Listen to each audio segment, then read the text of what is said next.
Hello and welcome to a day in 15 minutes UPSC Prelims Daily Current Affairs by Neo IAS.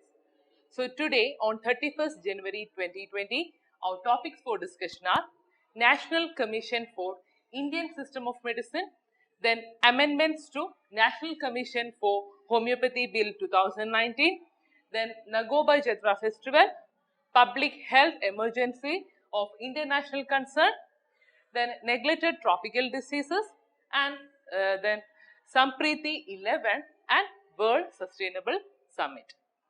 So our first topic is about National Commission for Indian System of Medicine. So the news is that the Cabinet it approves proposal for official amendments in the National Commission for Indian System of Medicine Bill 2019. Okay. So the main objective of establishing this National Commission for Indian System of Medicine is to promote equity by ensuring an adequate supply of quality medical professionals. That is one thing. And also they enforce high ethical standards in all aspects of medical services in the Indian system of medicine. Okay. So about the commission, what they do? They'll promote the availability of affordable healthcare services in all parts of the country. Okay. So the thing is that it has been structured to streamline the functions related to academic standards, then evaluation and assessment, and even accreditation of educational institutions pertaining to the Indian system of medicine. Okay.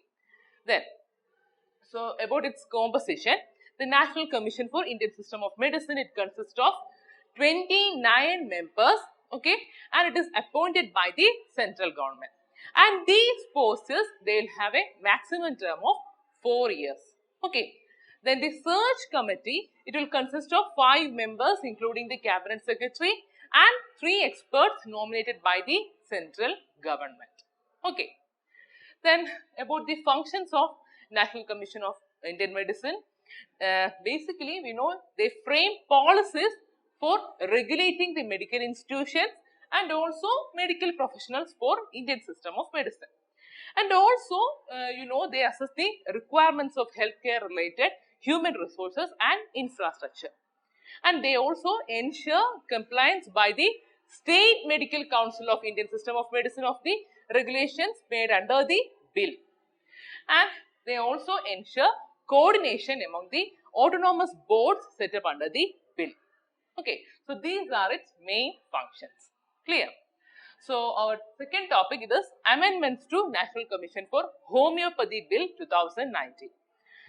So the news is that recently the Union Cabinet, it has given its approval to the amendments in National Commission for Homeopathy Bill 2019. Okay. So first we can see what are the amendments to National Commission for Homeopathy Bill 2019.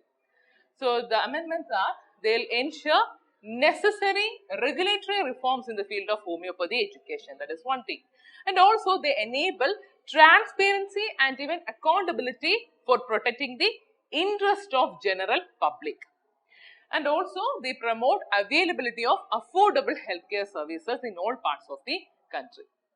Okay, so here the background is that the Homeopathy Central Council Act, that is Act of 1973, it was enacted for constitution of a Central Council of Homeopathy. Okay, so the main purpose is for regulation of education and practice of homeopathy, for maintenance of central register of homeopathy, and also for its related matters. Okay, so this act, it has been modeled on the pattern of the Indian Medical Council Act of 1956. Clear? So the important thing here to remember is that the broad functions in the constitution and even regulation making powers, they are identical to those of the Medical Council of India. Okay. So also this act, it provides a solid foundation for the growth of medical education and practice in homeopathy. But the thing is that problems in the functioning of council, it resulted in serious detrimental effects on the medical education as well as even the delivery of quality homeopathy healthcare services. Clear? So these are about its background. Then, so next is about Nagoba Jatra festival. So the news is that the month-long Nagoba Jatra, it concludes in Telangana. Okay. So this Nagoba Jatra, it's a tribal festival which is being held in Telangana. So you know it is the second biggest tribal carnival, and here you can see in the figure that it is mainly it is celebrated by the Mizoram clan of Gonda tribes for 10 days. Okay, so in this festival, the tribal peoples from Maharashtra, Chhattisgarh, Orissa and Madhya Pradesh, that means those tribal people belonging to this Mizoram clan, they offer prayers at this festival. Okay, so it starts in the Pushyamasa, and the festival it is also known as Keslapur Jatra. Clear? So here, please keep in mind that the Samaka Saraka Jatra, I hope the pronunciation is right. So this is held by the forest dwelling Koya tribe of Telangana and the surrounding states. And this is the biggest tribal festival in Asia, which is attended by 2 crore people on an average. Okay. So, and next you have to know about the Gonda tribe. So this Gonda, they are among the largest tribal groups of South Asia, perhaps among the world. So this term Gonda, basically it refers to tribal people who live all over India's Deccan Plateau, and mostly they describe themselves as Gonds, that means hill people, and also it is known as Koi or Koitur, etc. So it has been notified as a scheduled tribe. That is an important thing for prelims perspective. And Gonds, they live over central India and the state of Maharashtra and Orissa. Okay. So next topic is about public health emergency of international concern. So the news is that the World Health Organization, they declared an international emergency over the deadly coronavirus from China. So the WHO, they said that there have also been 82 confirmed cases in 18 other countries, including the cases of onward transmission in Germany, Japan and the US and Vietnam. Okay. So first here you have to know what are the criteria does the WHO follow to declare this PHEIC. So this PHEIC, it is declared in the event of some serious public health events that may endanger international public health. Okay, so under the international health regulation, they have given a definition, that is a public health emergency. It is defined as an extraordinary event. That is a key word. So it's an extraordinary event which is determined as provided in these regulations to constitute a public health risk to other states through an international spread of disease, and to potentially require a coordinated international response. Okay, so this is the definition given. So the responsibility of declaring an event as an emergency, it lies in the Director General of the WHO and requires the convening of a committee members. Okay, so the Director General of WHO, he is the one to declare this PHEIC. Clear? And you have to remember is that it has been used only 5 times for the, especially for the outbreaks of swine flu, that is in 2009, then polio in 2014, then Ebola, that is in 2014 and in 2019, and Zika virus in 2016. Okay, so the International Health Regulation Emergency Committee, it is made up of international experts, and they provide technical advice to the WHO Director General in the context of PHEIC. Okay, so next we can see its functions. So as I said, it empowers WHO to implement non-binding but practically and politically significant measures that can address travel, trade, then quarantine, screening and even treatment. Okay, so these are the things. There is the travel, trade, quarantine, screening and the treatment. Fine. So next you have to know what are the implications of a PHEIC being declared. That is, there are some implications of declaring a PHEIC for the host country. So in the case of coronavirus, you know, it is the China. So when declaring a PHEIC, it may lead to restrictions on travel and trade. That is the thing. Clear?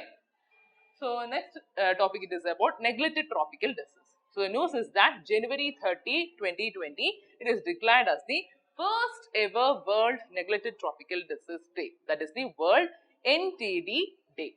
Clear? So what is this neglected tropical disease?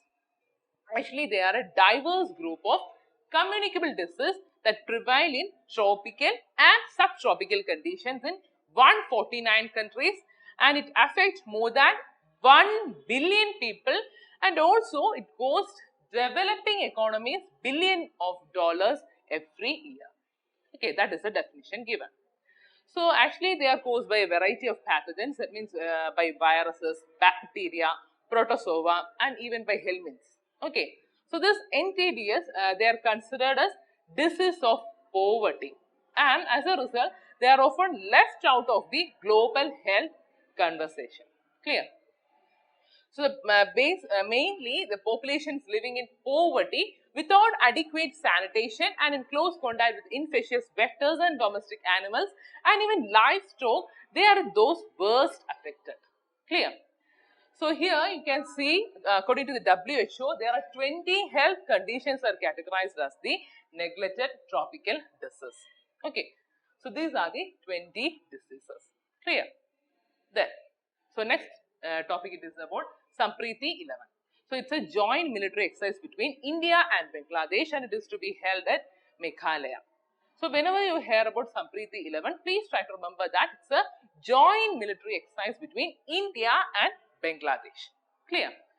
So next topic it is about World Sustainable Summit. Actually, it's an annual event organized by the Energy and Resource Institute. So it is being organized since 2001. So here try to remember its theme, that is towards 2030 making the decade count. That is its theme. So usually in prelims these types of questions were asked. So please try to remember. That is, its theme is towards 2030 making the decade count. Clear?